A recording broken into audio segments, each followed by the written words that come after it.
You ready? So at 6 o'clock, I'd like to call the meeting to order. If we could just take a moment to contemplate our activities tonight.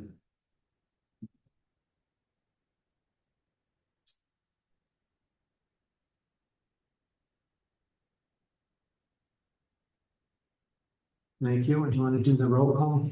Actually, before we do the roll call, I do want to introduce to the rest of the board our newest member, Jen Hatch. She was recently appointed by City Council, and she brings us up to 12. Great. So we are now, Very board good. is now full. Good. Yes. Okay, all right. I will do the roll call. Mayor Sean Reardon. Yeah. Heather Shand, City Council President Heather Shand. James Conley. Here. Karen Cullinan. Here. Kristen Donahue. Here. Gary Gorski.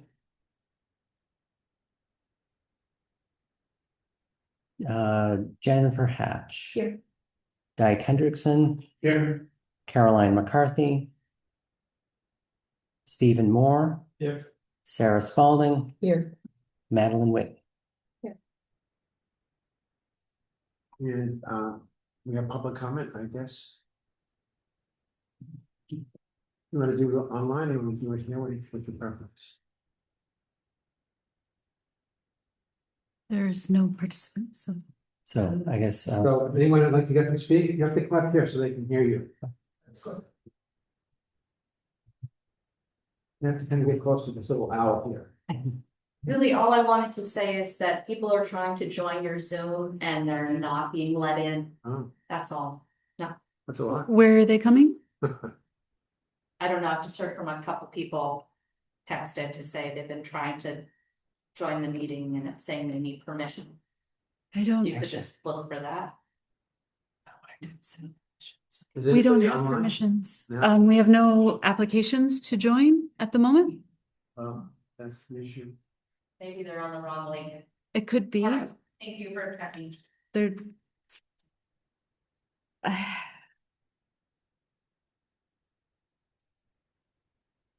Yeah, they can probably check the link and see. that's the link that I got. I only logged in, so I didn't check that link.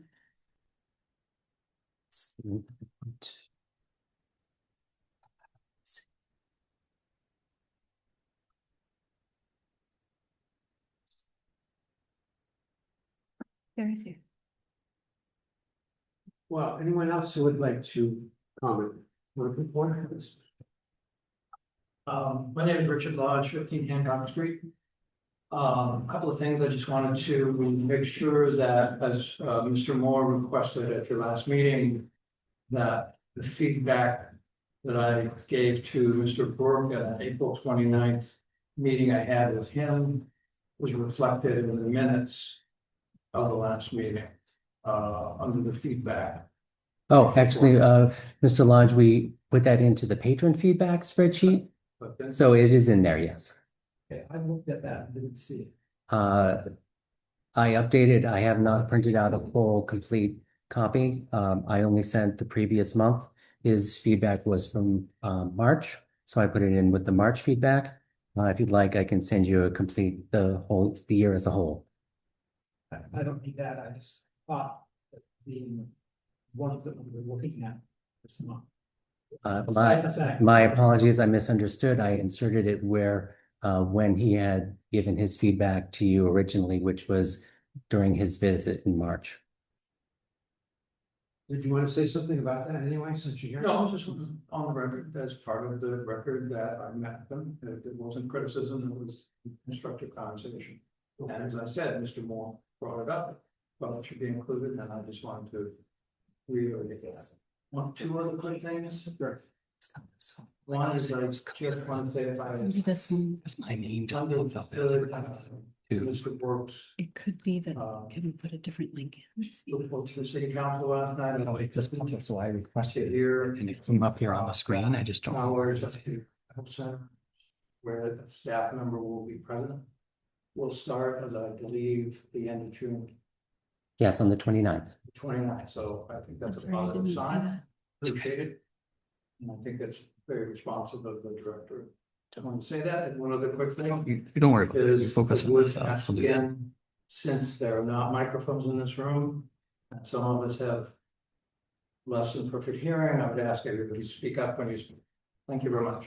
Thank you. Who else would like to speak? A lot of people here. Just Who would by the way, want to- I don't know No? why it doesn't. Yeah, and I don't know how to add people. Lee, you want to say anything? Holding the invite. Usually they sit at the No top. comment? You're right, right? That's why I don't. All right. Anybody want to do that? Yeah, of course. No. Oh, you are. Anyone else want to speak about anything? Okay, I guess that's the end of the comment. Anybody online? Still, did you figure that out? No, yeah. It's- But my name just popped up saying request to join, and then now it's But not there's- here, I but can't even accept anything. Why is it? I don't know what happened to the link. Saying email doesn't work, so you log in, so. Mine is not connected to the internet. That's Oh. probably right. all right, let's keep going, and Okay. I will continue to try to figure this out. All right, if someone manages to get in, we'll take their comments and we'll do them.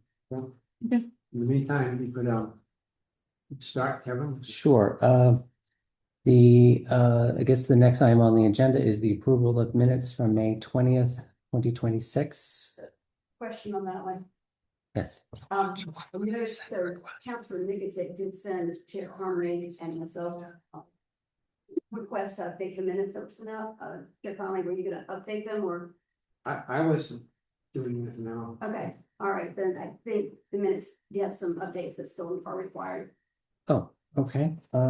My request that we approve the minutes the next meeting, and I will update them.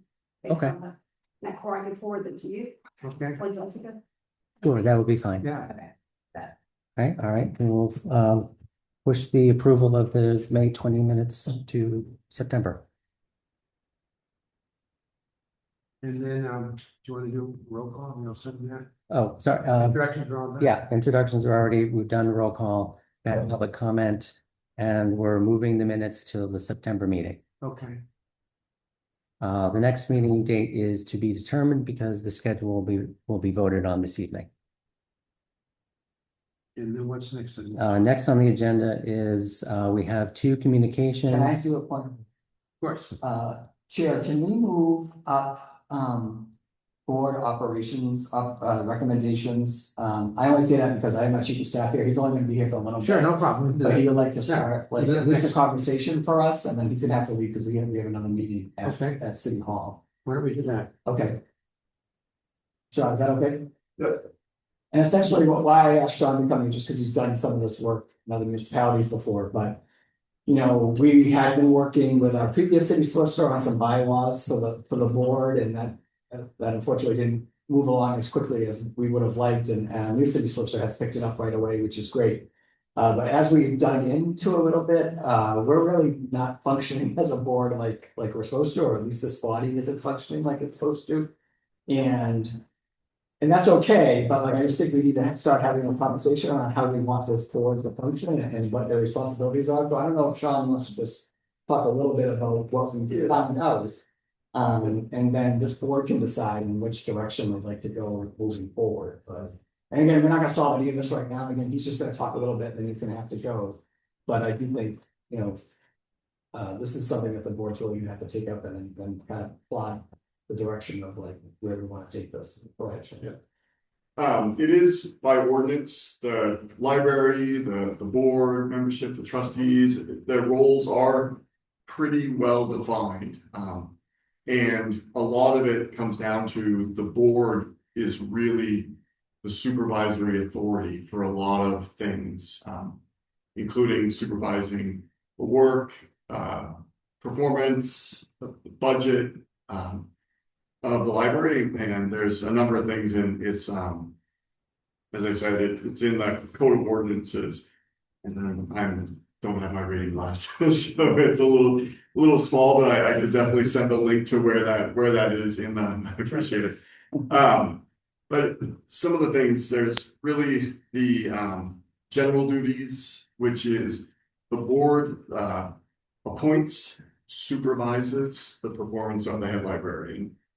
The board also provides updates on the general condition, oversees purchase of materials, and provides reports of those to city council on an annual basis. So from my understanding, the way it's been operating is really not quite that level of supervision.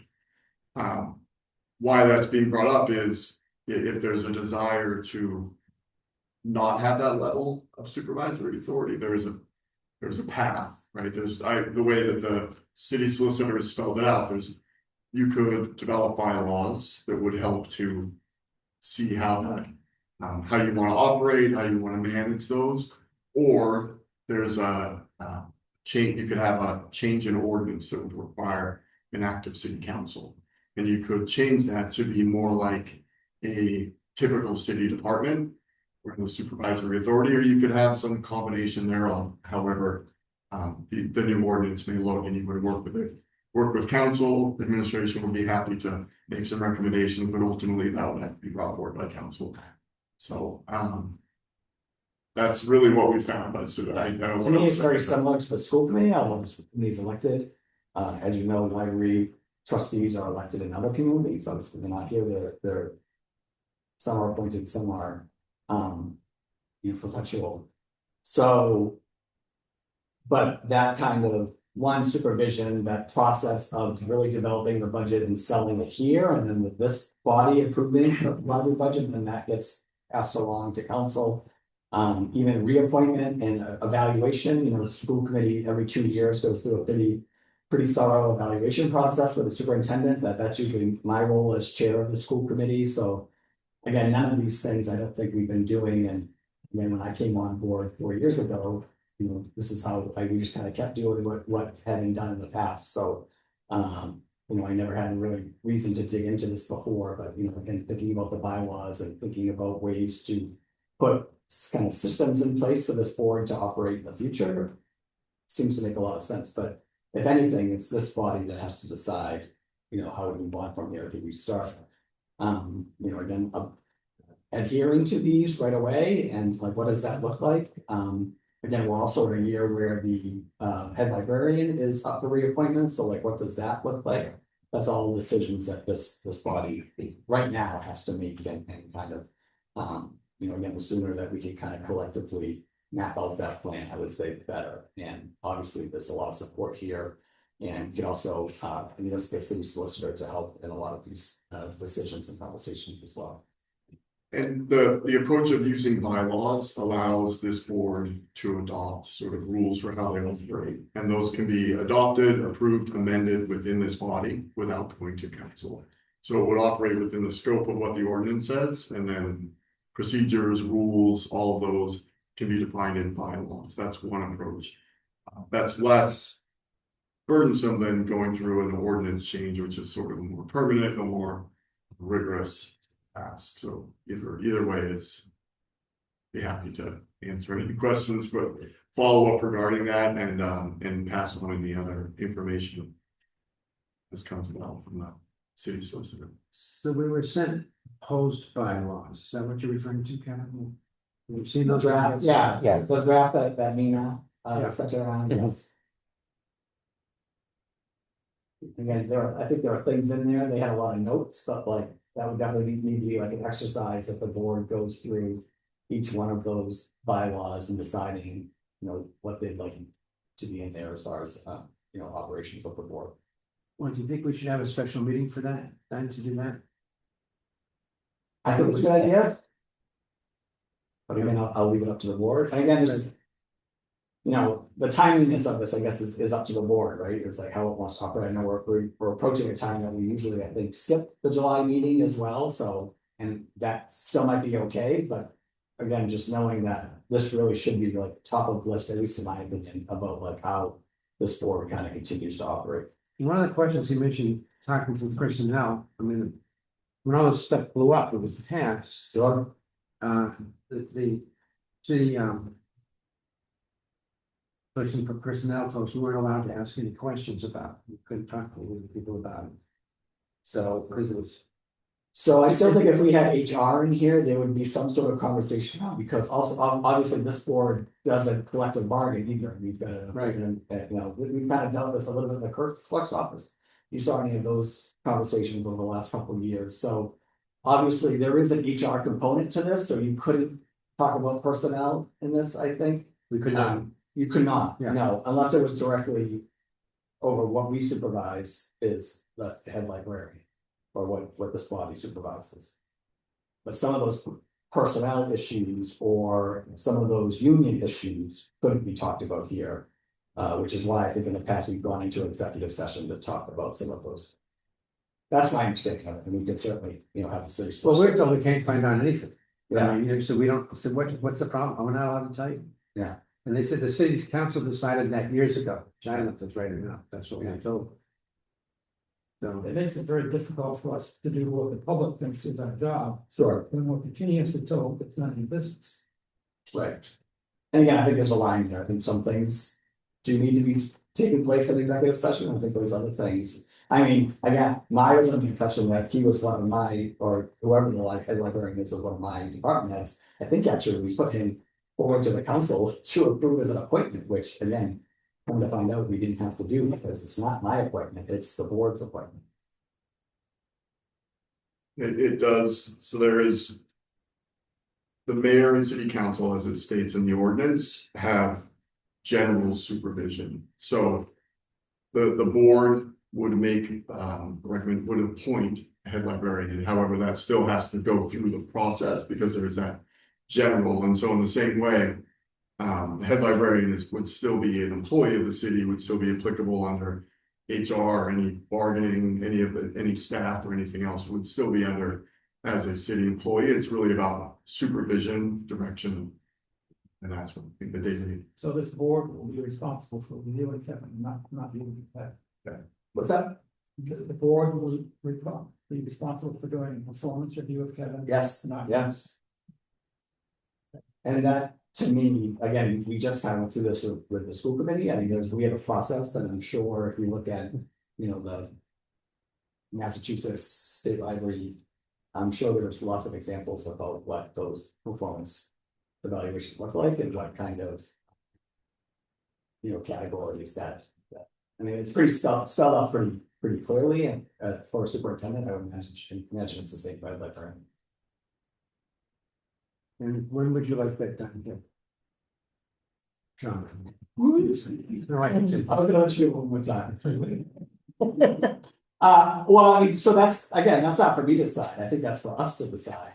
I think in my head, I'd still like to get this board some training too, I think that's what, maybe we could combine it into a bylaws.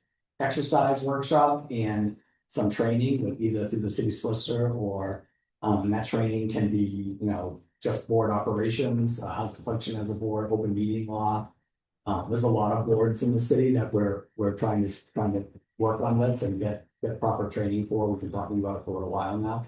But I think there's a lot of boards, especially with these people, that could benefit from some No, I training. think that's a great idea. Set Yeah. that up. And I know there's trainings available, whether it be again, the city social services, the state library.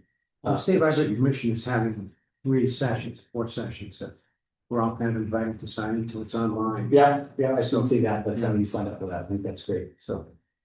They may not go into the detail of what we want to do. Yeah, and that might be something more that we bring the city solicitor in for a little workshop, and they can cover a lot of what probably those 3 sessions would cover, but also. Maybe a little bit more specific or like board meetings 101 type of things of like, how do you make a motion, how do you do this, like. How do you do public comment, like, I mean, I think there's a lot of things that we could. I We think could Kevin, not Sean, Kevin had tried to get the city solicitor to come in a few times now. And they've not- The old one, yeah. Yeah, the old one, yes. The new one has been very responsive. Okay. Yeah. Like I said, really jumped on the bylaws stuff right away as well, so. So And I- the Makes sense. new city solicitor is open to coming. I asked him. Are they coming tonight? No, no, they're not coming. Yeah, like I said, I didn't think we were gonna solve these things tonight, but Yeah. but I did wanna at least start the conversation, and then we can decide how we move forward from here. Well, I had a couple comments on the proposed bylaws, one of which was. Electing a chairman, the vice chair, secretary.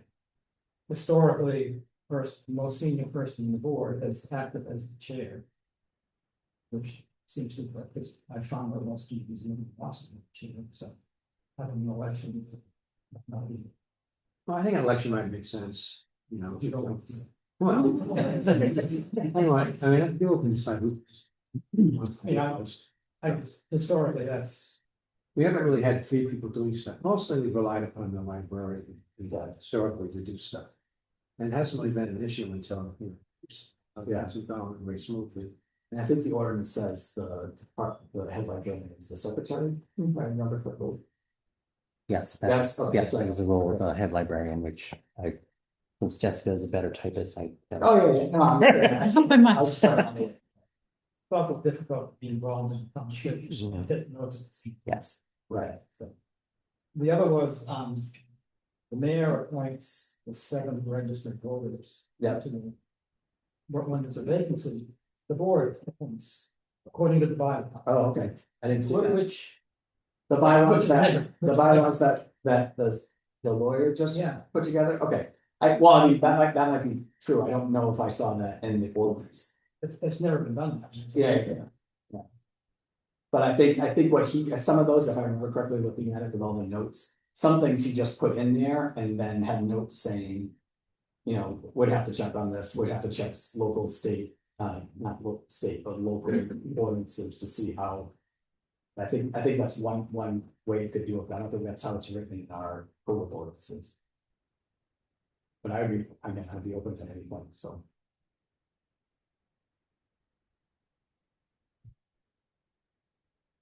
Well, do we think we want to try to schedule a special meeting over those, perhaps with the city council, or? What does the board think? Yeah, thank you. Meeting in the summer, it's Would that have to be a public meeting, or can we do? So I would say yes, and I know when we do our retreats for the school committee, we do them in the summer and they're always public. Yeah, well, those would be public, I think if people wanna come watch us. Be in the workshop, okay, we could do that,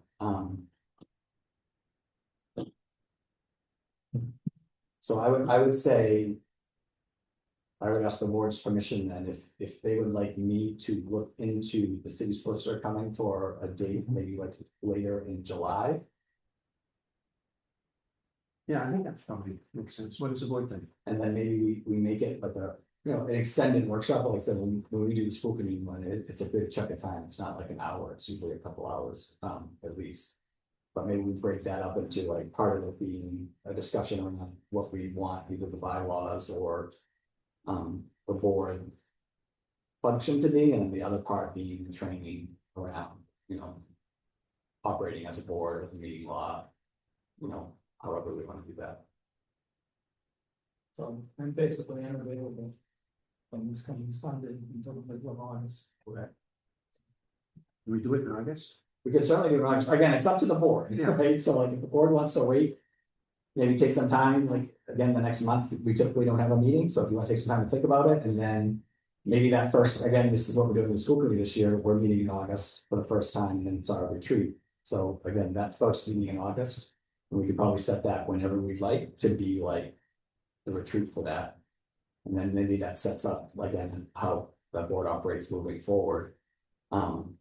Kevin, perhaps you could send out some dates in August to see what works for people. actually, I probably wanted to consult with the city solicitor as well, and Yeah, consultants. Yeah. Yeah, but just maybe give a few days. Yeah. Somebody has. we can, Okay, if that's okay with the board, then we can do that. Yeah. And then Okay, we can send out.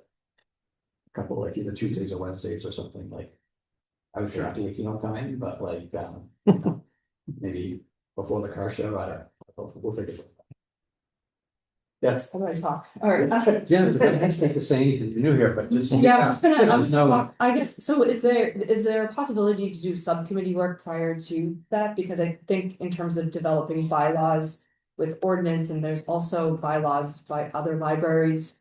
That we could borrow language from to be able to workshop prior to that type of. Like I guess I don't know like the approval process, I know you would ultimately approve the bylaws, but. If a 4-hour workshop is gonna take longer to write the bylaws. So I would say, yes is the answer, but I think we could also say is why don't, we could meet and talk about what that process is gonna be at the retreat, and then again, maybe the main part is the training that happens. But maybe one of the things we talk about in that retreat is like, what do subcommittees look like if people are willing to like work together and maybe they're doing some research, looking at what other boards are doing. I mean, I think that could happen. Sean, am I correct that a subcommittee meeting wouldn't be a public meeting unless there's a forum of the board there? It should be a public. That's what Even I though would say. there's not a forum of the board. Yeah. I don't think it's necessarily something that you maybe have to like have a Zoom meeting for, but if you wanna have like a meeting that's posted that, you know. There's so many of us, but like, you know, I would say maybe in August, we talk about maybe about 3 people, if they want, getting together, forming a little bit of a committee around bylaws, and if they wanna do some research and then bring what they find to like the next meeting when we decide. So that would need to be a Well, public meeting and advertised as well. Yeah, Maybe. I that's how I would envision it, yeah. But again, I think that all could be decided in this group, like, I would say in the August meeting. Then maybe that's what our fall looks like, maybe that would be worth trying to get this all Yeah. together before. Well, that sounds good. Okay. So we'll work on some things, but I guess next steps of this, and then, has everyone seen like the draft that, okay. Yeah, I sent it around. Has everyone seen, like, I pulled it off today, but has anyone ever actually gone and looked and read like the code of ordinances around? I said that to people a couple of years ago. Okay, I'm happy to say But that. I don't know, I just did it today. It was part of the packet. Okay, Yeah, I sent it around. okay, great, okay. That works, okay, thank you, and thanks for taking that early, so Sean with China. All right, I guess we're gonna return to the agenda as I guess we'll skip over the discussion and the update from the board of directors charter. Okay, so there are 2 communications. The first one was May 19th, an email communication from Walt Thompson. I sent that around as part of the packet to the board. Did anyone have any thoughts or comments about that communication from Walt Thompson? If they wanted. I have plenty. But I get a lot of emails from all, so. It's hard to understand what his point is. I can't imagine the amount of time he spends putting those emails together. And they're so long, you don't read them. At least I don't. I mean, maybe you have to. Oh, I don't really. That's fine. I think AI's probably figured out, and by now, that's what every single. I just think if somebody can get to it and say, if you've got a point, make it. And you're done with it instead of rambling on. That's what I'm done. So any other comments or thoughts? I actually, Yeah. unless others want to make comments, I've actually prepared a PowerPoint to Okay. essentially show how the library is not engaged in what Mr. Thompson says. Did you speak up a little bit? I'm sorry. That you said. I apologize. I have a presentation that I'm going to give that will explain what we are doing in the Archive Center. Because as I read the email, I do not believe that the library is engaged in a purposeful dismantling or what have you of the Archive Center. So that's in the new business, you're gonna do that. Actually, that is no, that's part of that's in response to Mr. Thompson's Oh, email. Okay. Kevin, before you begin, Yeah. maybe, just looking at Walt's email, one of the lines, the law expects oversight. And I think part of what we're discussing here with, proposed meeting to review bylaws and just reestablish what our role is in that oversight process would hopefully go some way to addressing Walt's concerns. I hope so. I mean, if he's asking for us to take some sort of action, and I think we're proposing to take some sort of action that would address that oversight issue.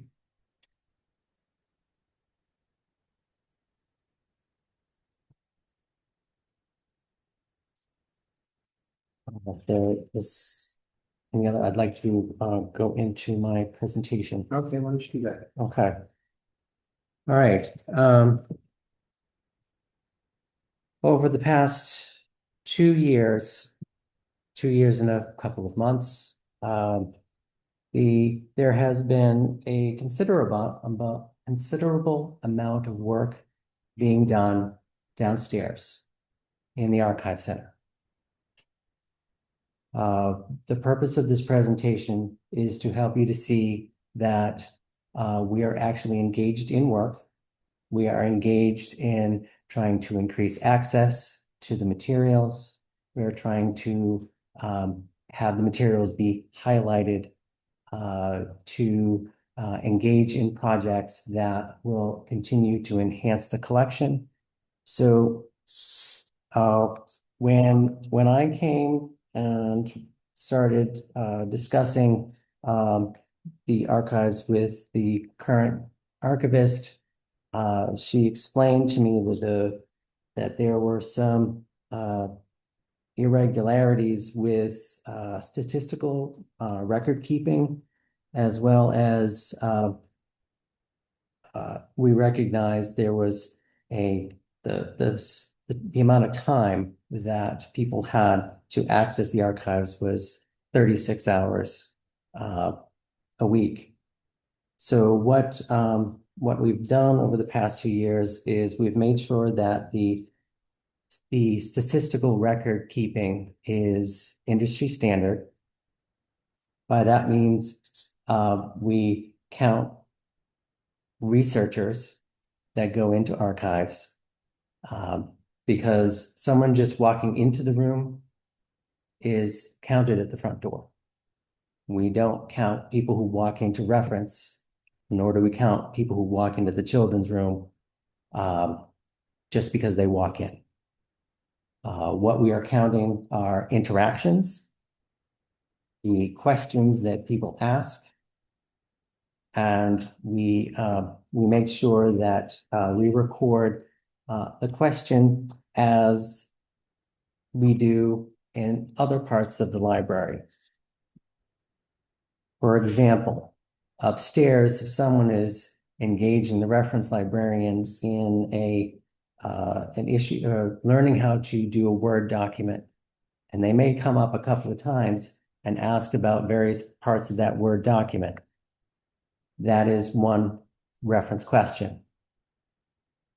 In my discussions, I was told that the standard procedure was, say you were discussing Josiah Little, that would be the first part of the question.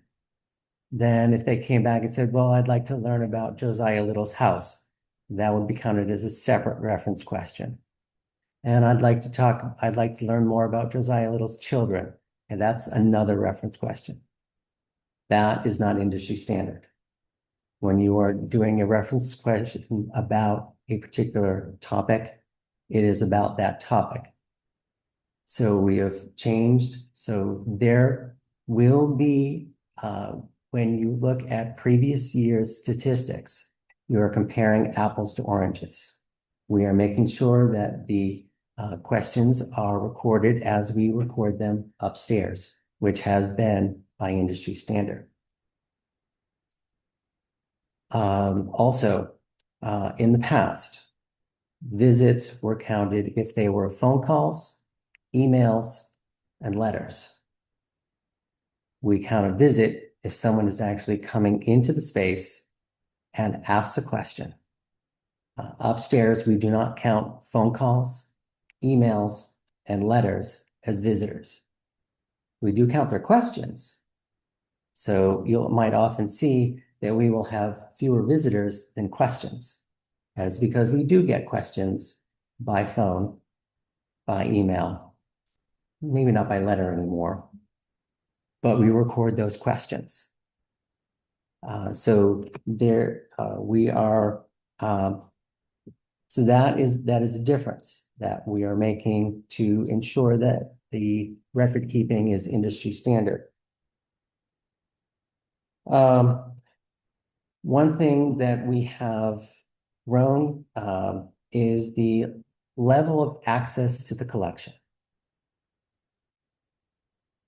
Prior to about a year ago, the only time you could access the collection was Monday through Friday, 9 to 12, 1 to 4, Saturdays from 9 to 12, and 2 to 4.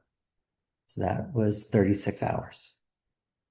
What we've done is we've instituted a access by request. We've asked people, to come up to the reference desk, especially during those hours when we do not have, or prior to July 29th, we don't have the room open because we're trying to make sure that the collection is safe. We provide access, and we provide a staff member to make sure that if there are any questions for that person that was requesting information, any follow-up questions, as well as we have a duty to protect the collection that is in that room. We have to make sure that the collection is being used properly. It is handled properly. People are using pencils, not pens. So yes, we have a staff member in the room to make sure both of those are adequately, we make sure that both of those reasons for providing follow-up questions, answers to follow-up questions, and to safeguard the collection. As I announced last night at City Council, we'll also be sending a press release to the Daily News that we're instituting open door walk-in hours, 15 hours a week. This is to complement the request by access. So if you count both types of access, patrons are now able to access the collection 62 hours a week instead of just 36. So we're making strides to increase access. Now, after July 20, starting the July 29th, Monday and Tuesday from 9 to noon and 1 to 4. And on Thursdays from 1 to 4, there will be a staff member in archives. The door will be open. People can come in. If they wish to come in, sit down, read, enjoy the room, they're welcome to do so. If some person comes in and asks a question, they will be counted as a researcher and their question will be recorded. So I'd like to move on a little bit to how we've been enhancing access to the collection for public research. We'll go back to the previous. Sure.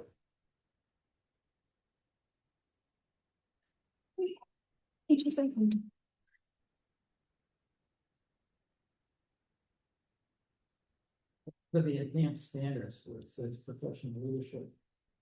Yes. Or so on and so forth. Is that inferring that Sharon's field editor was not? No, it's just stating. You had a trained person replaced with another trained person. It's inferring that she was not qualified. Which I think is. That was not what we were inferring.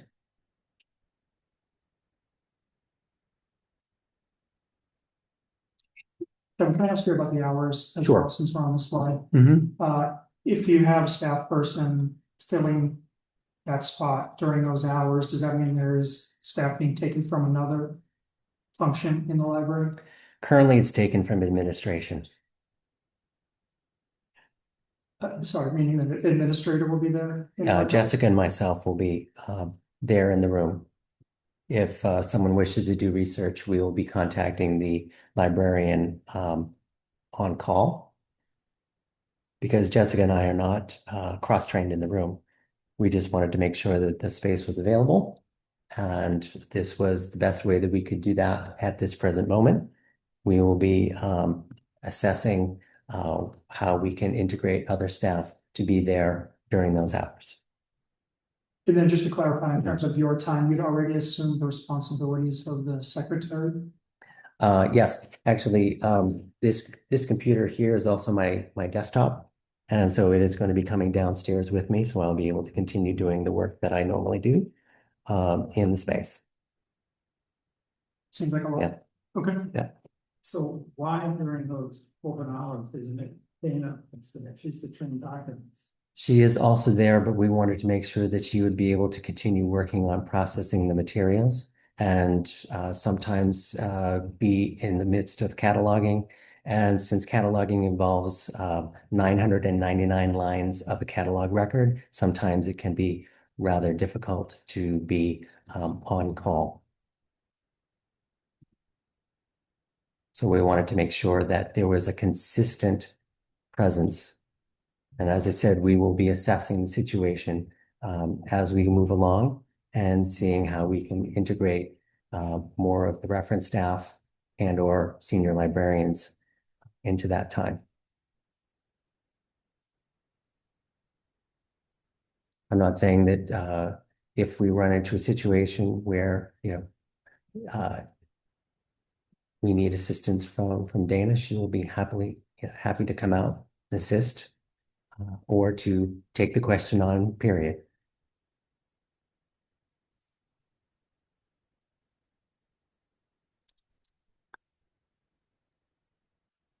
There aren't any other questions. I'd like to move on to the next slide.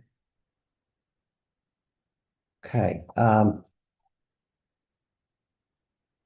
do not know, at one point, cataloging privileges were lost for directly cataloging archival materials.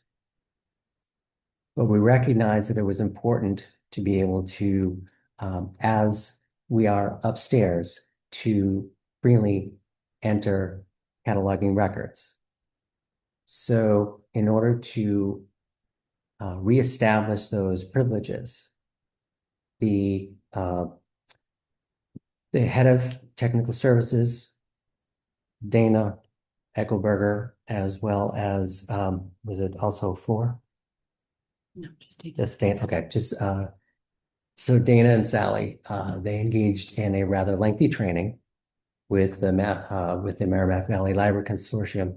They are our cataloging authority, and upon finishing the training, they were granted privileges to directly catalog items. Previously, the information had to be sent in an email, and then they would create the record. This way, the archivist and the head of technical services can enter that on their own. Speeds up the process, which enabled not only the archivist, but the head of technical services, as well as under supervision of the archivist and the head of technical services, other librarians to engage in the cataloging process. So we were able to catalog 3,000 items in less than a year's time. So that, again, has enabled those 3,000 items to be available on our our online catalog, which had not been available before. So another thing that happened in the reading room is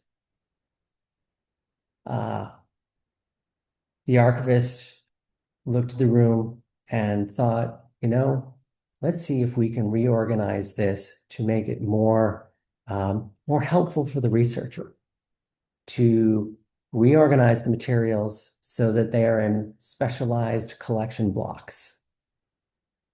And then to take some more of the general historical and/or general nonfiction related to those aspects of Newburyport history would be put into a separate section that is by the Dewey Decimal classification. So when you walk into the room, if you want to do house history, all of the major house history resources are in one place. If you would like to read biographical information about some of the major people in Newburyport history, those are in one place. If you would like to just go in depth about just Newburyport history, again, it's all in one place. So it is geared toward the researcher being able to function in a more independent capacity and not be dependent upon the archivist for locating and retrieving and finding the information or the resource. And that process did involve the removing of items from the room so that that staging could occur. Those 700 items or so were placed in boxes in storage in the hallway. They never left the building, except for one set of books that we had started an analysis of those items and realized that the vital statistics for the state of Rhode Island was much more relevant to the Historical Society of Rhode Island than it was to the Newburyport Archival Center. So we donated those to the Rhode Island Historical Society. The purpose of removing those 700 items, again, was to create space so that we could reorganize the room, but it also enabled the archivist to enhance the visibility of the resources that are dedicated to the mission of the space. The mission of the space is the city of Newburyport and the immediate surrounding area. Now, if you're talking about the city, the immediate surrounding area are those cities and municipalities immediately surrounding Newburyport.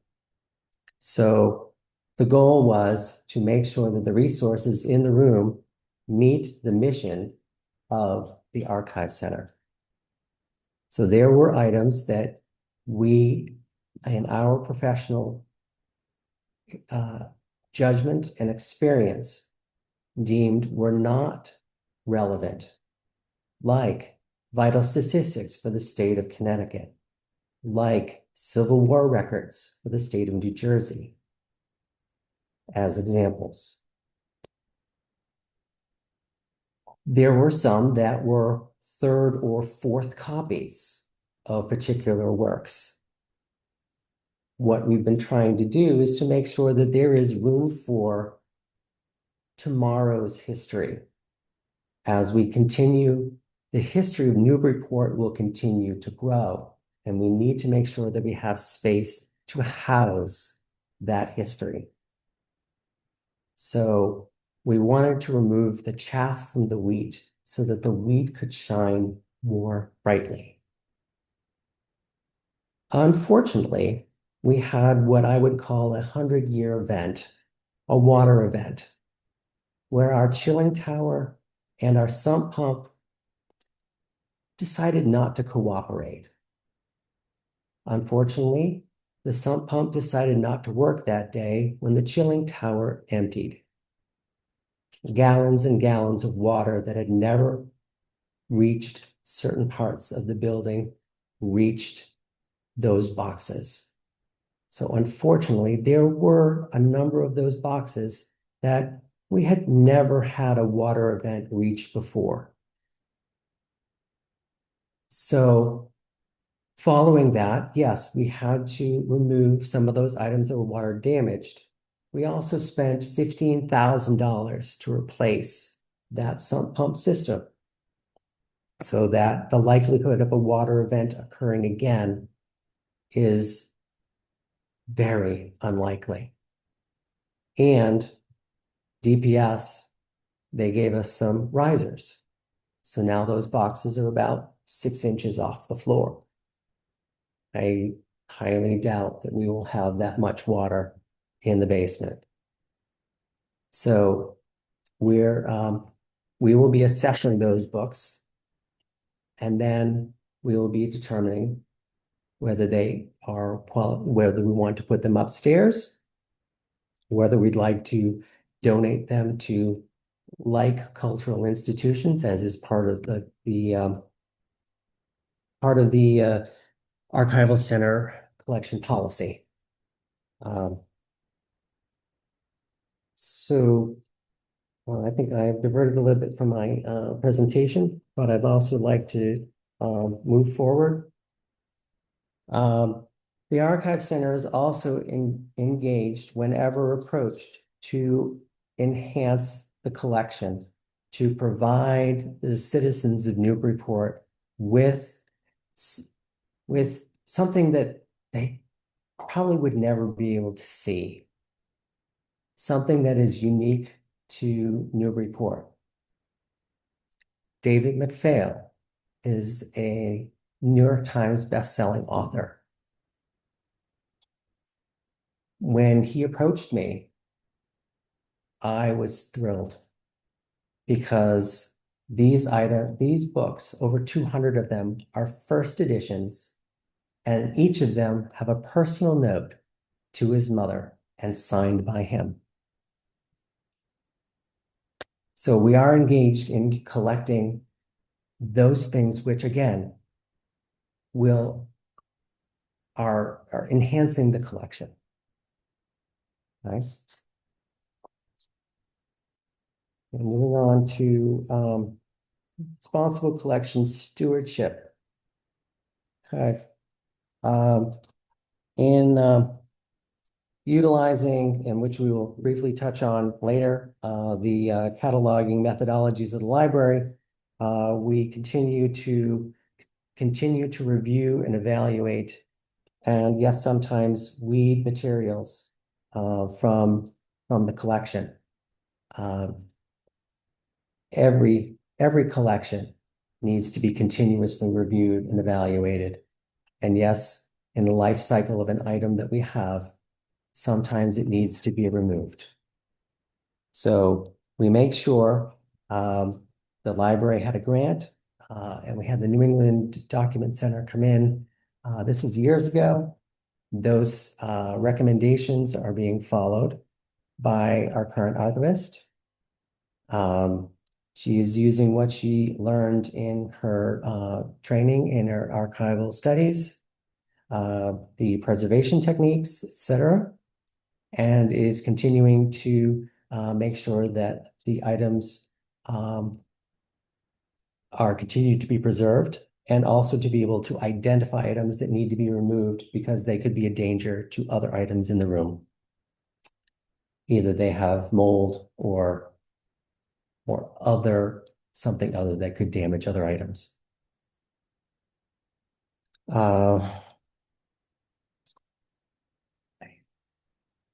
Thank you. All right, I wanted to move on. Again, we are trying to establish community connections and maintain connections that already existed.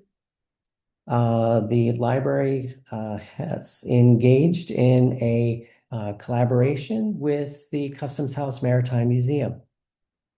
Not only have we enhanced their exhibit for the Revolutionary War with 2 portraits, we also loaned the DAR charter as part of their exhibit. And we also continue to participate in the collaboration with the Newburyport Preservation Trust in the If This House Could Talk program. It is a popular program, and we feel it is vital that the Archive Center continue to be a collaboratory partner. And looking to the future, we recognize that bringing attention to the Archive Center is important. And one of those ways is by having programming, and by doing joint programming with the adult services staff, bringing about a whole bunch of programs this summer, specifically geared toward the 250th anniversary. But this is not a one-time deal. There will be a continued partnership between the Archive Center and Adult Services to continue to develop these types of programs that people will continue to come to know Newburyport history, will have see that there is a connection to the Archive Center, that it's just not a separate entity, it's part of the library. It's part of a valuable resource for the community. Right. So, Like one other thing that, again, expanding, in the future is we are continuing to grow our digital presence, our virtual presence. The Archive Center page has, continued to, grow with its number of resources. Dana has been working diligently as she processes the collection to create a digital finding aid. Now, wherever you are in the world, if you want to start your research, all you have to do is visit our webpage, and you can start your research by going through those finding aids. So, Yes. programs for adult services and the archives, and I think it's important. We have programs for younger people. We will try.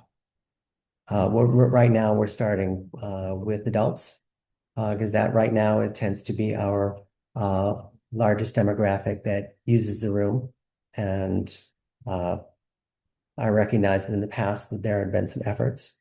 Once we've got things going, we will look to see if we can bring the demographic down to teens. Thank you for bringing that up, because it was tried in the past, and we're going to see if we can bring it back. But we want to start with adults first. So, in conclusion, I recognize that Mr. Thompson has an opinion, but I wanted to show that we are working hard downstairs, that we are not in a purposeful demise of the space. We recognize that there are different opinions outside these walls, but I wanted to share with you the work and the effort that we are doing to continue to make that Archive Center a valuable resource for the community. Thank you.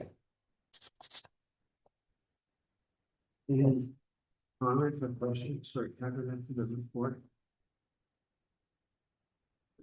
I can see, Kevin, when he points to Post Archival Center deaccession items record on the library website. Is that something new now? People can just go in there and find it? No, that's an item up for discussion that last meeting. Unfortunately, during public comment, a vote was taken on those two items. And as the city clerk and I recognized, it was improper procedure. And so these had to be put back onto the agenda for discussion and to see if the board still wishes to put that deaccessioned item record on the website. Well, I think the board voted that they thought they should do that, but there's no discussion. I mean, how much work is involved for the library to do that? What's the question? Actually, I put in the packet a letter from the Massachusetts Board of Library Commissioners with their response to our request for because I wanted the board to know that having a list such as that publicly on a website is one, not standard library procedure, and two, as was indicated in the communication from Pamela Jacobson, a detrimental precedent. In the communication from Pamela Jacobson, who is 33 Washington Street, Newburyport, she discussed why having that list is not a good idea. Instead of reading the entire response from the library advisor from the Massachusetts Board of Library Commissioners. I just wanted to bring to your attention some of the more salient points that she had a general concern. And which she states, I can understand a board's initial instinct to grant what on the surface seems like a small request, but the implications are considerably larger. She goes on in a different part of that to discuss professional norms. There are other libraries who have been asked for deaccession lists for different reasons, and they've decided to decline because it does minimize the care and expertise that goes into curating a collection, which includes weeding. And with regards to staff professionalism, by arguing for a deaccession list, the board is essentially undermining the expertise that they require from me, the head librarian, and the library staff.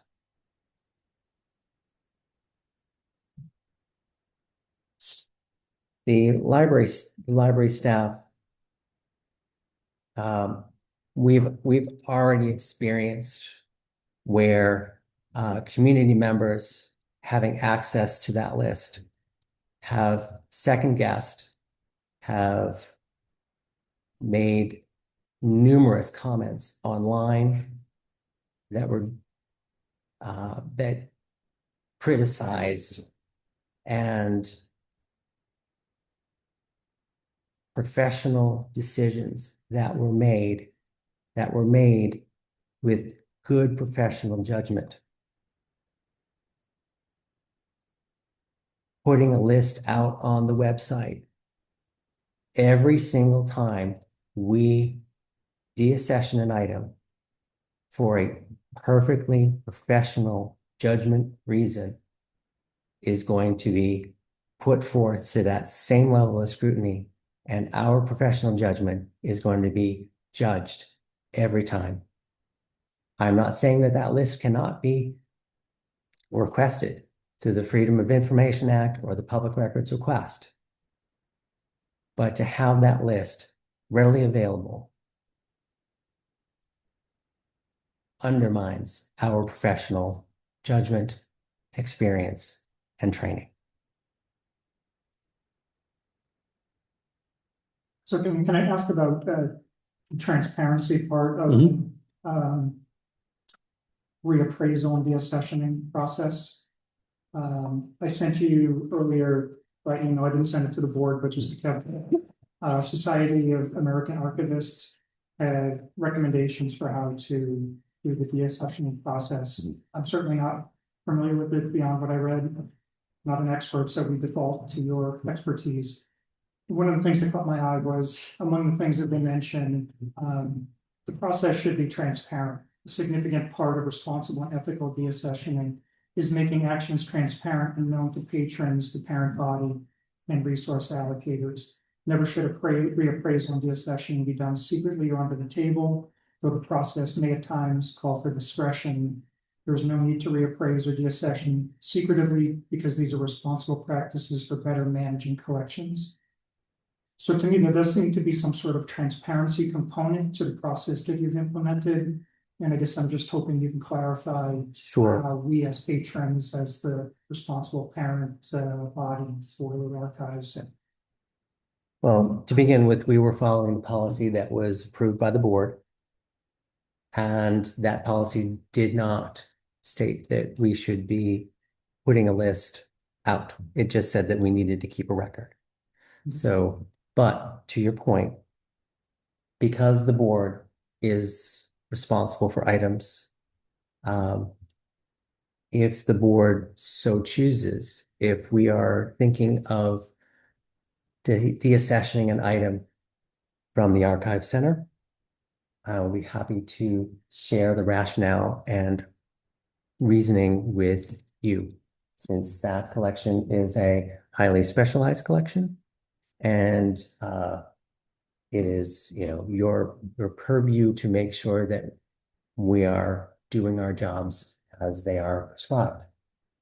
So in the case of the Archive Center, I would be happy to, before any item is deaccessioned, to bring it forth for your, so you can see what we're, what we are thinking of removing. And since it's in a public meeting, it would be extremely transparent. It would be on the agenda. If people had a concern about a particular item, they could hear our rationale for removal. And so do you think does that seem reasonable and in line with the guidance that, you shared with us from Ms. Jacobson and Ms. Dayton about respecting your and the library staff's professional expertise? Like, I guess I would just want to make sure that, we're taking care of that part of it, but also making sure that there is that transparency part that's happening so that people in the community understand how these decisions are made or feel comfortable and supportive of the decisions that are being made. Can I make a comment before Kevin comments? Is that okay? So just kind of piggyback on this, we had this conversation at City Hall as well. My feeling, I mean, this is our work, right? We're a public organization, so I mean, if someone wants to see it, they should be able to see it. To me, I think we should be celebrating all the books we buy every year, so that should be readily available, like every year when we're making a lot of purchases. I think that's something that the library should celebrate. As far as what's being removed as well, I mean, I more land on that has to be available, right? If anyone asks for it, it should be able to be easily submitted to that person who wants it.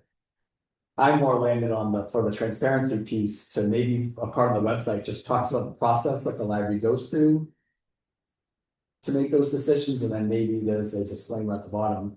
This list could be produced and if asked for by anyone in the public. That's kind of where I landed on it, but I just wanted to kind of chime in on it. And we could very easily provide a link to the document that guides our collection management, which is the Crew Manual for Modern Libraries, and also a reference to the complementary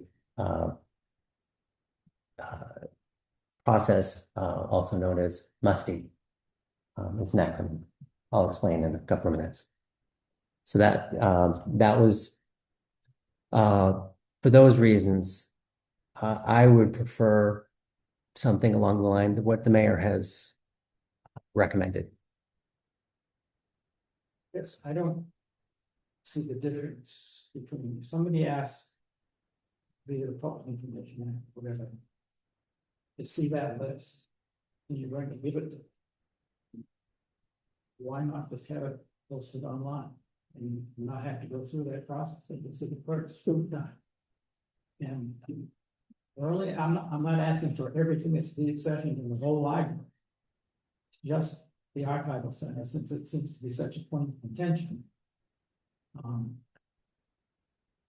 Make one small step in keeping the public happy, make that list available.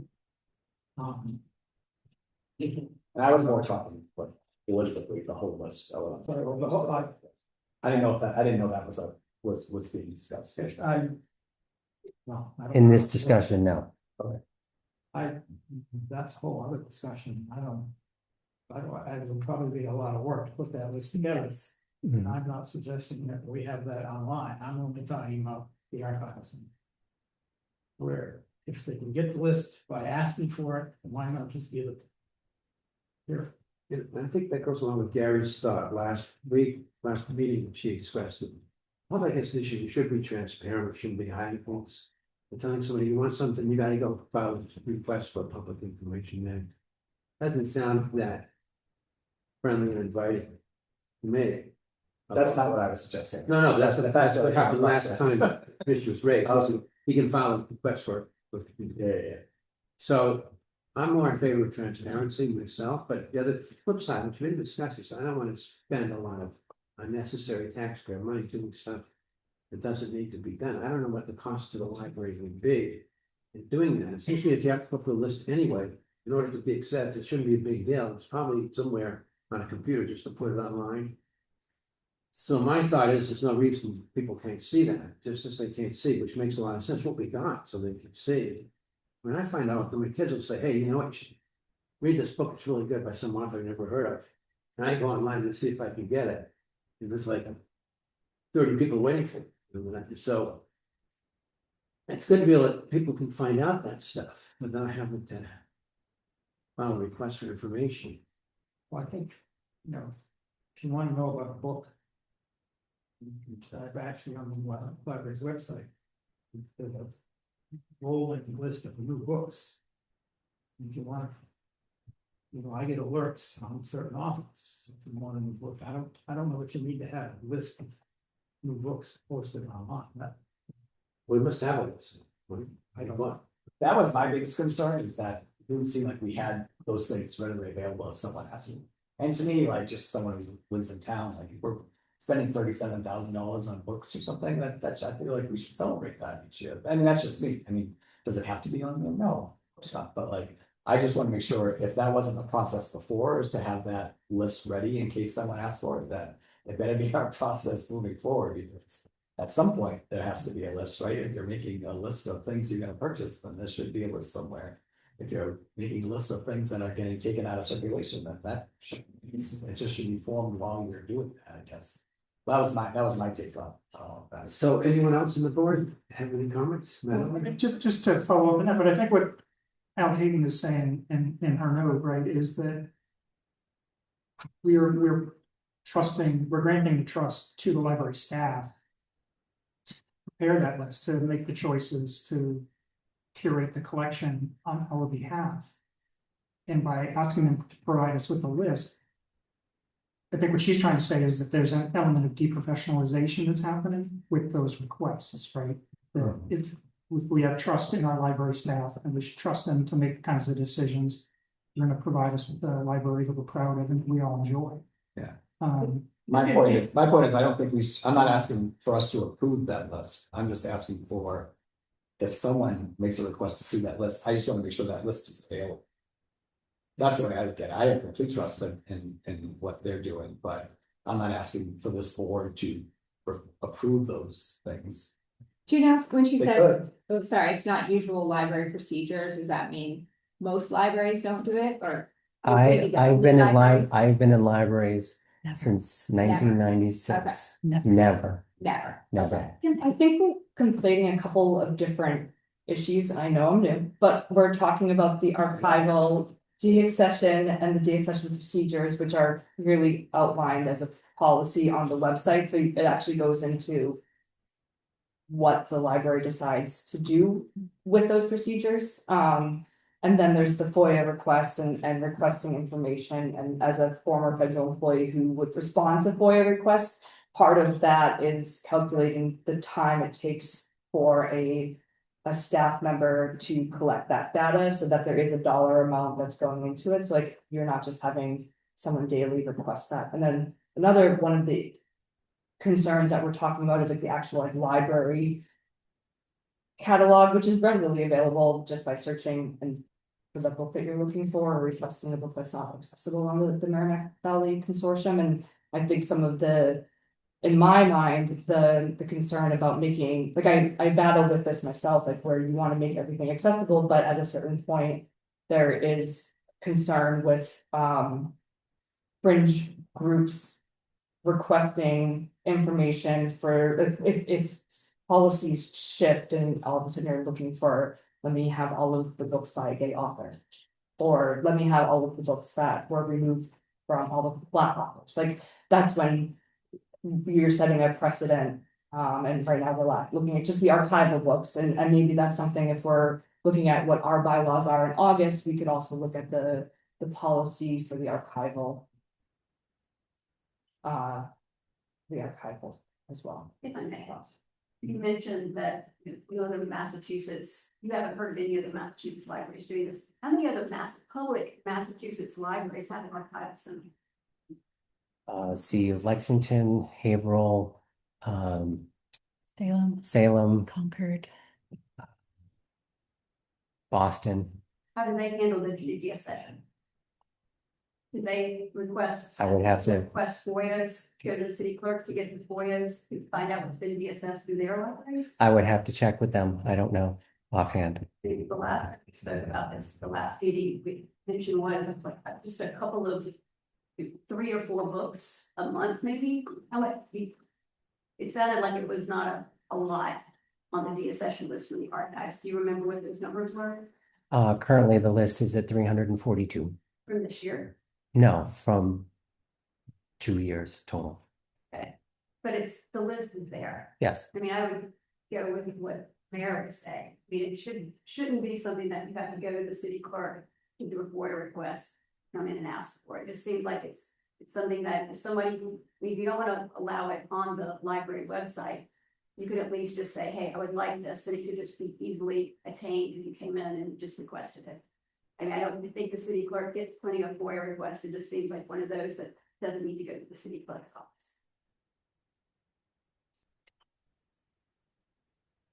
I don't see having the list publicly available as undermining the professionalism of the staff. It's a list. And yes, you made a professional decision to remove this particular item from archival sentence. I don't see that list as being available is questioning your professionalism. Now, someone who looks at that list and says, I don't think that would have been the session. That's their opinion. Yeah, I don't. But it could lead to harassment, is that the concern? It's one of the concerns. Yeah. But they could do that with a FOIA request anyway, just take more time and money to do.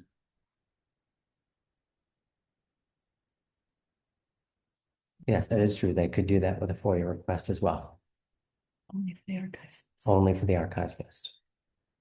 Jim, would it make sense for us to maybe review that collection policy at a future meeting and then maybe move forward with something that we feel like what we have written currently isn't satisfying the community's needs?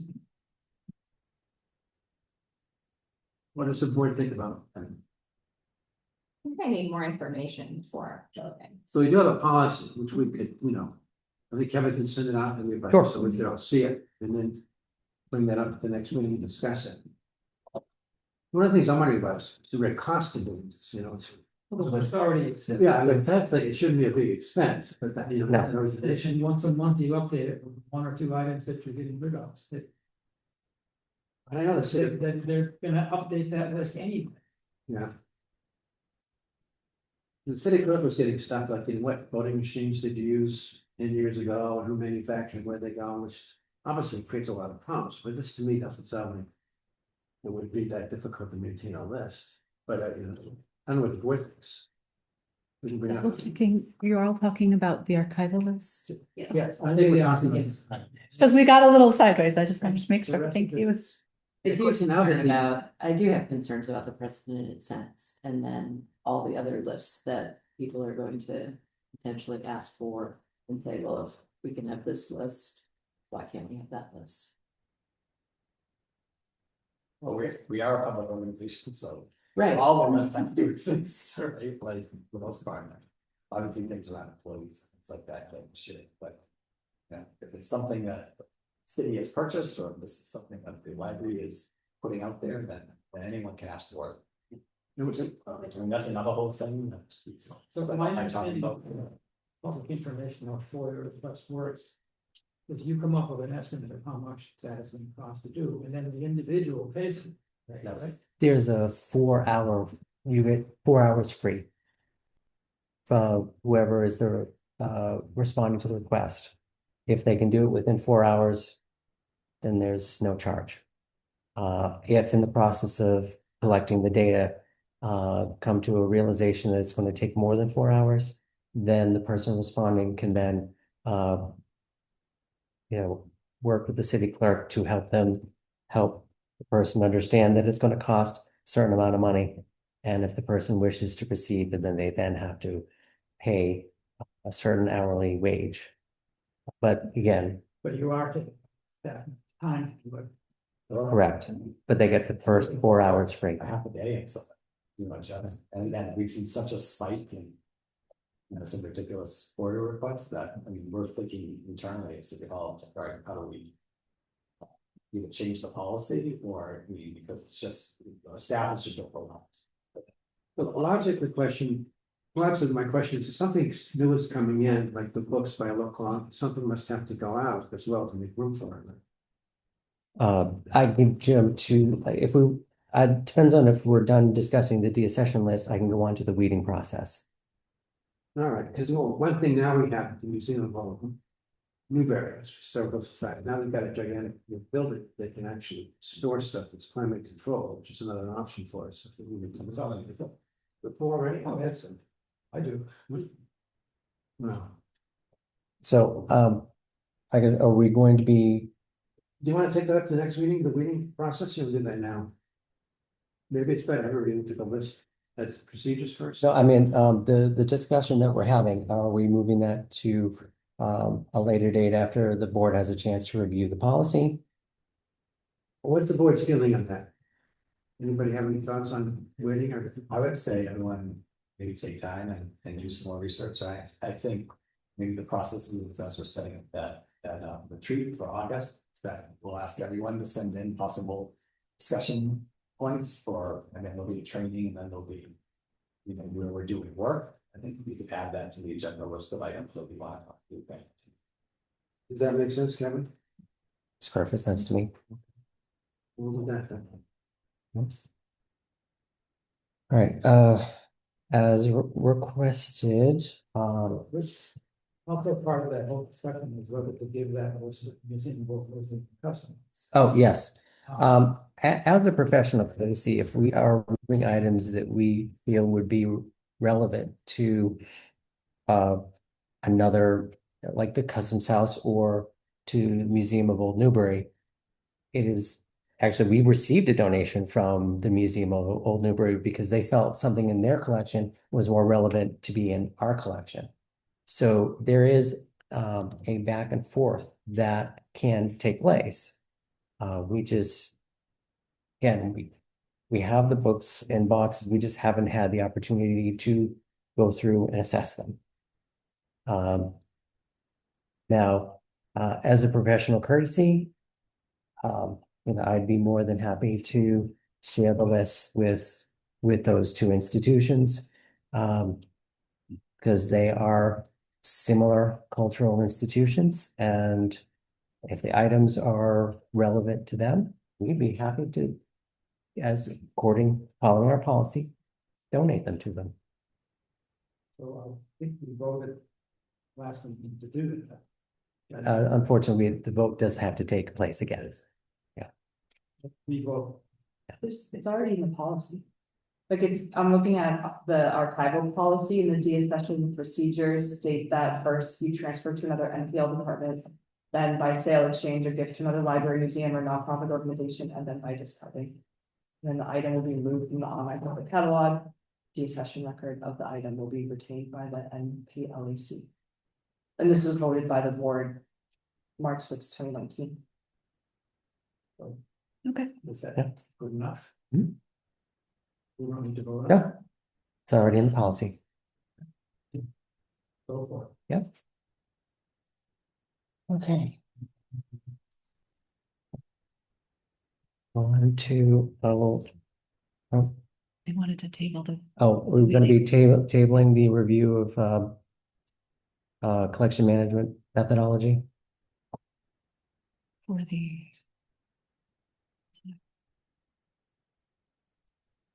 They're gonna send us the policy. Right, did you, Gary had asked me to briefly go over our deaccessioning / weeding methodology, reviewing the collection. Do you wish me to move that to September? How long does it take to talk about? I'm just gonna briefly talk about the two methodologies we use, go very cursory. Why don't we just do that now? Okay. All right.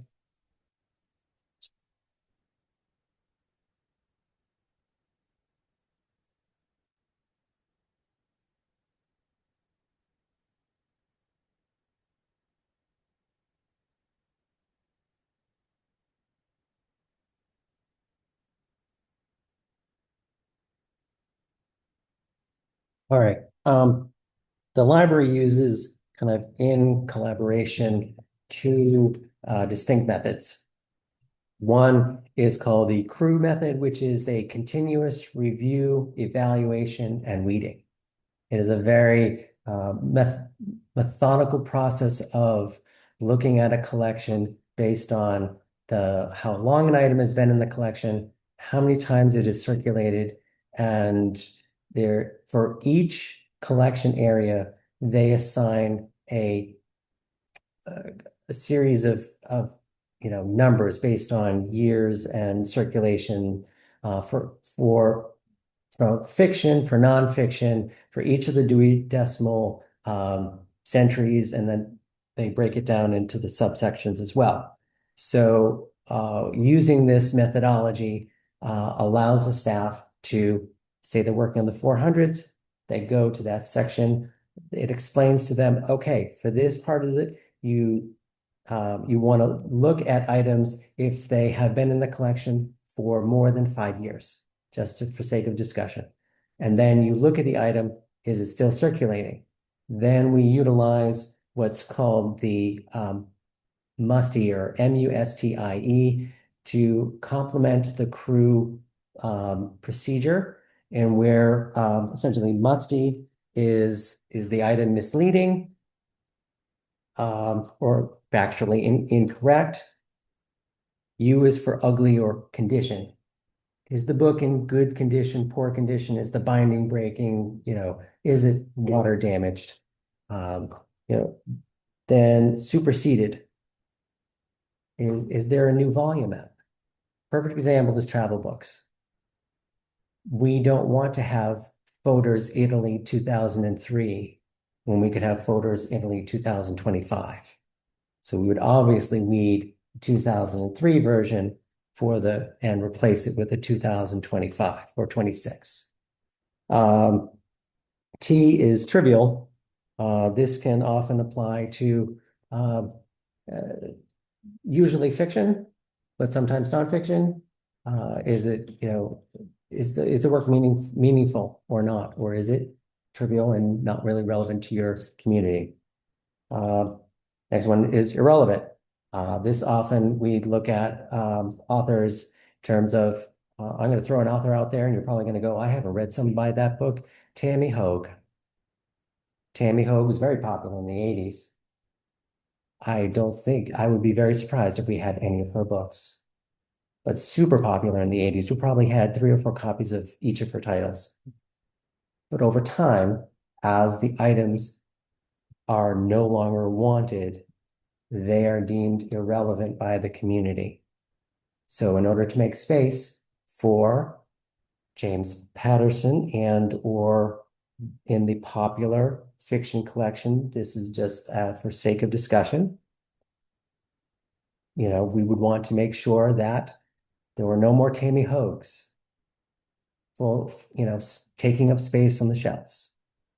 That's the idea of weeding for irrelevancy. And then E is elsewhere. This often is used especially for reference materials and or nonfiction. If the item or the resource is available online and your copy is no longer in great condition, why would you want to replace it when it's available online or available at another resource? Oftentimes when we're looking at weeding something, we'll check to see if it's not circulating here, but other libraries have it and they're keeping it on their shelves because it's circulating there. If someone here wants it, it's available at another library. So that's, when we look at the E for elsewhere. So utilizing these two methods, the staff use them as they are looking to determine whether or not they are able to keep what's called a happy shelf.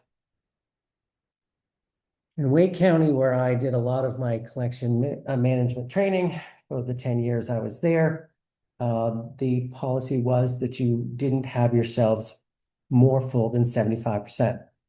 Because if you allow a shelf to get crammed full, patron's going to be very irritated if they can't get their book out. Shower is going to be easily same frustrated if they approach a shelf that's completely jammed full and they can't have to then spend time shifting books around just to put one book away. By keeping the shelves 75 to 80% full, it allows easy access by patrons. It allows staff to do their jobs more efficiently and effectively. So part of the process that we've been going through is to go through people's different collection responsibilities and making sure that their shelves are healthy. And sometimes that means they're running a weeding list or running a list to look at whether something is irrelevant, whether it is, any one of those musty categories. So that is essentially, that's the theory, the methodology that we use. And just very briefly, there is truly something called the life cycle of a book or circulating material. Books are ordered, cataloged, put out for circulation, and then there's the continuous review and evaluation. And yes, at some time, a book will have to leave the shelf. That is just part of the natural cycle of how materials come in and out of the library. I won't go through the entire process, but Wake County actually did a very thorough study and they found that there are multiple times in which books are reviewed and analyzed through that process. But this is just the basic understanding, just so that you're aware, this is what we do when we evaluate the collection and make decisions about whether an item needs to stay or go. Any questions? To take your example, standing on,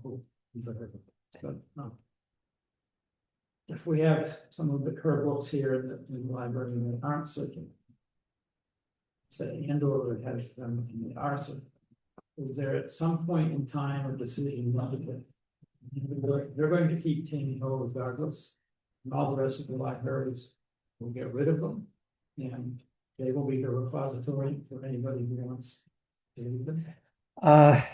Typically, the mission of a public library is not to be a repository of that nature.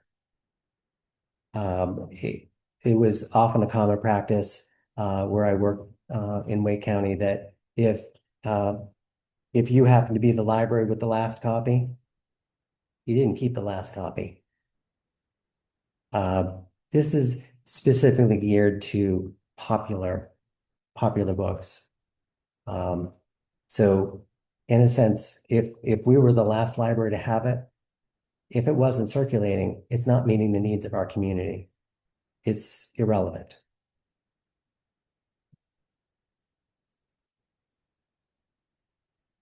Any other questions?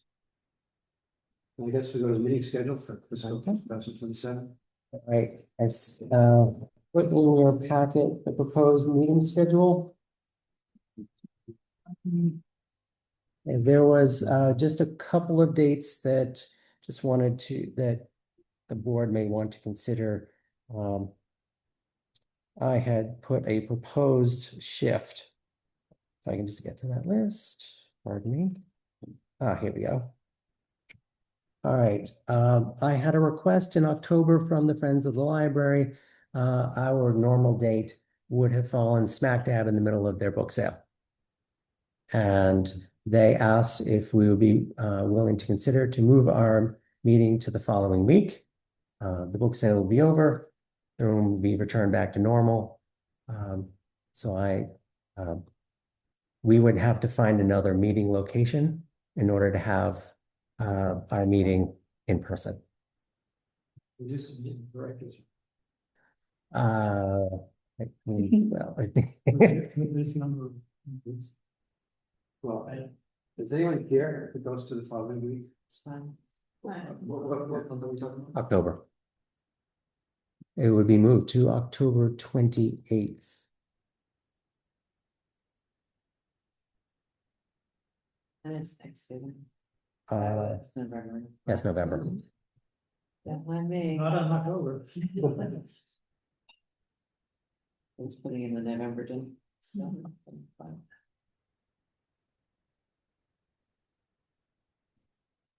John, are you checking your calendar? Yes, I'm still checking, okay. I think that. I think that's like a school committee night for me, but Which one is it?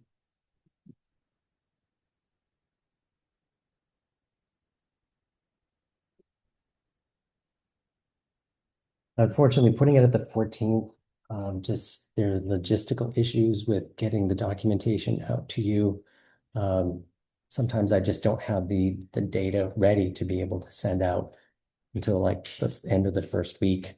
And by that point, I'm supposed to be having that to you if it was on the 14th. Well, could it be a Thursday instead of a Wednesday? If you're looking to do it the week of the book sale, we would have to have it in another location. We could still do it on a Wednesday, it would just have to be in another location. Next week, Thursday. I'm still Wednesday. He's saying the 29th. Oh, to do the 29th instead of the, If there's a problem with the conflict with the school committee. Maybe my school committee meetings on the 14th and 20th. It's always the second last. So is the 21st available? It's not the week of the. that's the week of the book That's sale. the- Yeah. Okay. So maybe the 29th, if that works. I guess that would be up to the board. The board have any concerns about the 29th? Can I just worry about it? I'm gonna just check the city calendar. Sure. So these Thursdays usually are the big. The general government The general government. and then budget. Who runs that? Yeah. It's your member. Oh. Budget. So yeah, I mean. What to say for 5 and 6? I would probably stick away from that, but you could certainly do it on like the 27th, the Tuesday. There's only a zoning board meeting that night. Tuesday, the 27th? What's that? That's just an absentee. Yeah. Yeah. Is that with? What's up? That wouldn't be the third Tuesday, so yeah, I should be. Yes, well, Tuesday. And then Sean, you have a similar conflict in February and April when we shift to that fourth Wednesday. You're saying that that's a recurring thing, Oh, yeah. so we should maybe make that the Tuesday before the 27 October, 23 February, 27 April.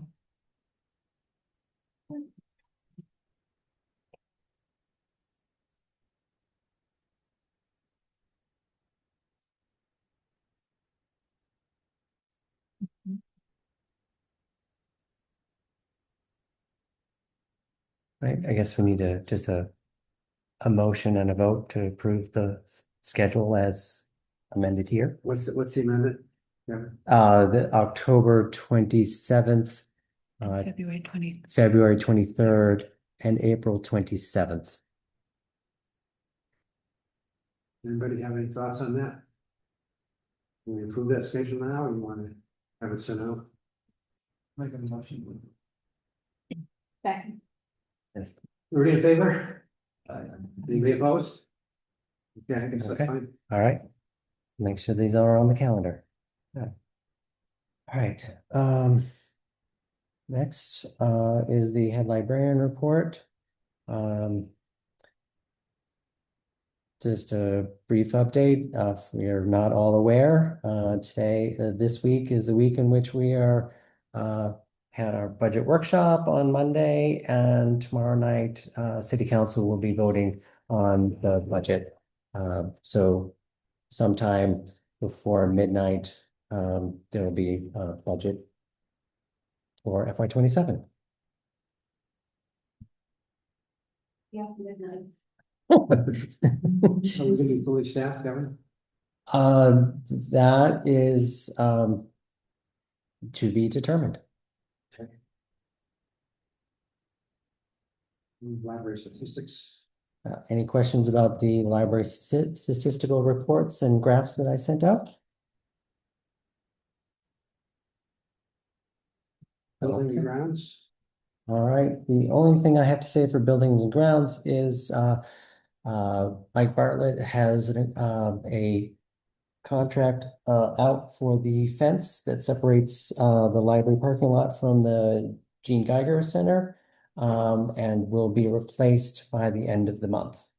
So the fence that has been broken and jumpable will be replaced with a 5-foot fence. What about The post was, I am still working with Mike to get that fixed. At the last time I met with him, it was in process. I keep working with him and bringing it back to his attention.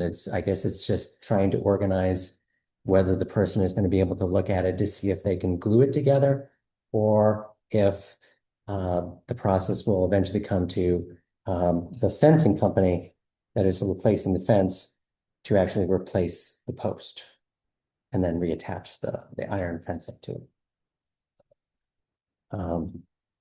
Either way, we have the funding to pay for those projects, so. Any other questions on buildings and grounds? personnel? Personnel, currently we have nothing to discuss with regards to personnel. Re-engagement? Okay, any questions about the collaborations, outreach, and or programming that the library has done in the month of May? Patron feedback? Right. I sent that out to you as a set. Yeah, I think we all have it.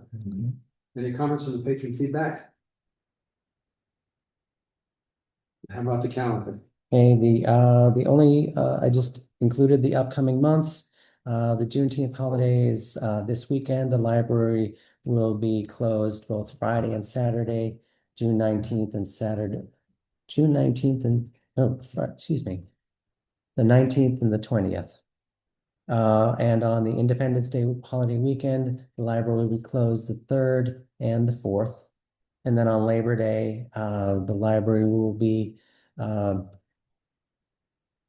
Saturday, September 5th through Monday, September 7th. So those are the upcoming library closures for the next few months. Right, and that is all I have for my report. Any other comments from the board about anything? Can I get a motion to adjourn then? Second. Not debatable, so we're in favor of adjourning? Yes. Anybody opposed? Okay. Or adjourned? Okay.